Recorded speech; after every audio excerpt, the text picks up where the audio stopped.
Mesdames et messieurs, bonsoir et bienvenue pour cette nouvelle édition. Attends, avant de commencer, moi je te dis un truc. Ah non, je te préviens, on n'engage personne. Mais non, c'est bon, t'inquiète pas. Bon, vas-y, fais ton émission, on voit ça juste après, d'accord? Oui, bon, c'est bon. Mesdames et messieurs, bonsoir et bienvenue pour cette nouvelle édition d'IRL. Cette semaine, nous revenons à nouveau sur le scandale de Touche pas à mon poste avec Cyril Hanouna, car le CSA, le Conseil supérieur de l'audiovisuel, a décidé de priver l'émission de publicité pendant 3 semaines. Le manque à gagner pour la chaîne de télévision C8 s'élèverait à 1,8 million d'euros, et cette dernière s'écrit à l'acharnement médiatique. Ah bah c'est sûr que quand on tape dans le portefeuille, ça fait de suite un petit peu plus mal, mais en même temps on peut pas être à la télé en direct, en live, et se prendre pour un petit youtubeur, à tacler tout le monde et à balancer des pranks à la con. Ouais, mais en attendant à la télé tu peux faire ça. C'est de la liberté pour Excalibur, tu te feras jamais censurer.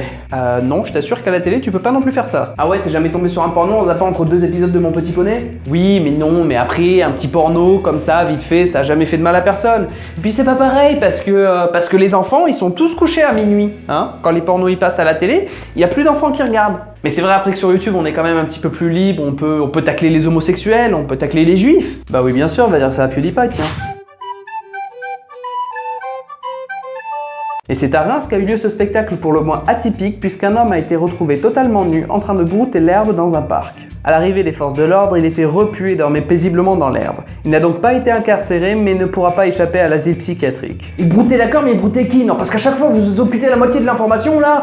Putain, émission de merde. Il broutait Gaïa, faut suivre un petit peu, c'est normal que tu penses qu'il manque des trucs si t'entends pas. Non, la vraie question c'est imaginer ce mec sort de l'asile un jour et cherche du boulot. Quand on va lui demander pourquoi il était à l'asile, comment il va répondre? Bah écoutez, un jour, je sais pas ce qui s'est passé, je me suis pris pour une chèvre, je me suis foutu à poil et puis je suis allé brouter l'herbe dans le parc. Je suis là pour le poste de responsable, ouais.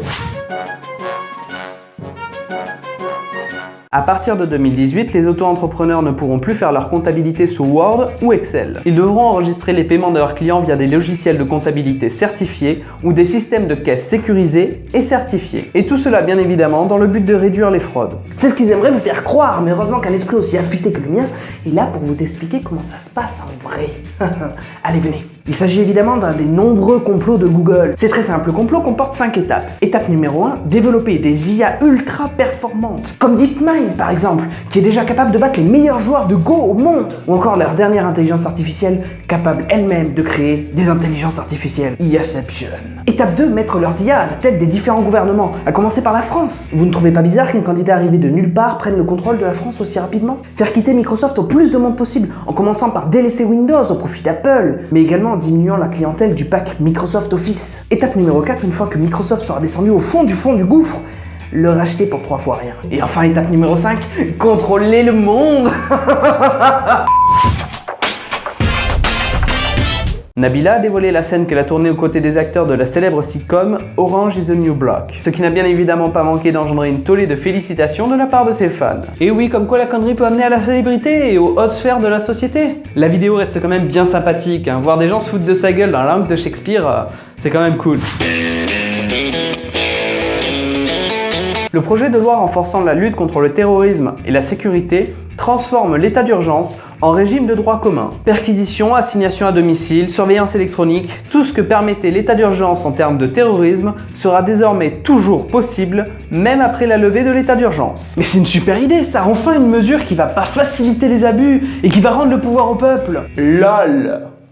MDR. Alors déjà qu'ils servent de l'état d'urgence suite aux attaques terroristes pour coffrer et pour mettre sur surveillance, tout ça, assignation à domicile, des gens qui ont absolument rien à voir. Alors maintenant on nous annonce qu'ils vont pouvoir faire ça, mais genre tout le temps. Et puis c'est vrai que les mesures de l'état d'urgence, on se sent de suite protégé.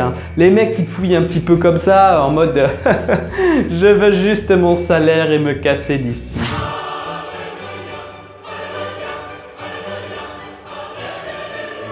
Le 4 juin 1783, à Hamonay, s'envole la première montgolfière sans passagers. Les frères Montgolfière ont pour la première fois fait voler un objet créé par l'homme. Ouais, c'est-à-dire qu'avant ça, il n'y a personne qui a eu l'idée de faire un avion en papier? Histoire de dire que c'est... Non? Ok, bon, je je me casse. Salut. Ouais, et puis de toute façon, un homme qui est pas trop manchot, il fait s'envoler une femme au 7ème ciel, hein, je vois pas ce qu'il y a d'exceptionnel. Non mais on a dit créé par l'homme, la femme c'est pas créé par l'homme que je tâche. Bah si tu le fais avec ta fille, ça passe, non? Ouais non, ça se tient, t'as raison. C'était IRL, présenté par Léo Eliné. Non mais attends, je t'ai dit qu'on devait parler un truc. Ah oui, c'est vrai, j'ai oublié. Qu'est-ce qui se passe du coup? Les deux nouveaux là qu'on a embauchés, ils font partie de la boîte maintenant, hein? Oui, malheureusement. Non mais vas-y, cache ta joie, on dirait une gamine à qui te rend la 4ème visite de la journée. Non mais c'est pas contre vous, mais il faut dire que vous avez rien à faire dans cette émission, quoi. Enfin, je veux dire... Non mais c'est un complot, c'est du harcèlement. Je vais vous attaquer en justice, vous aurez plus un rond pour vous habiller. Je vais vous attaquer en justice.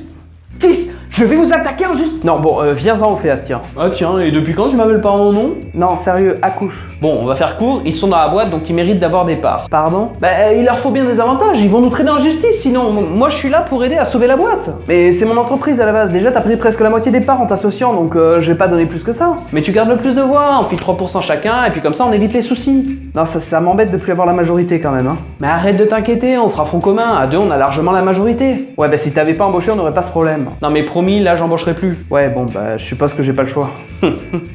C'était IRL, présenté par Léo Eliné et compagnie, pour vous servir.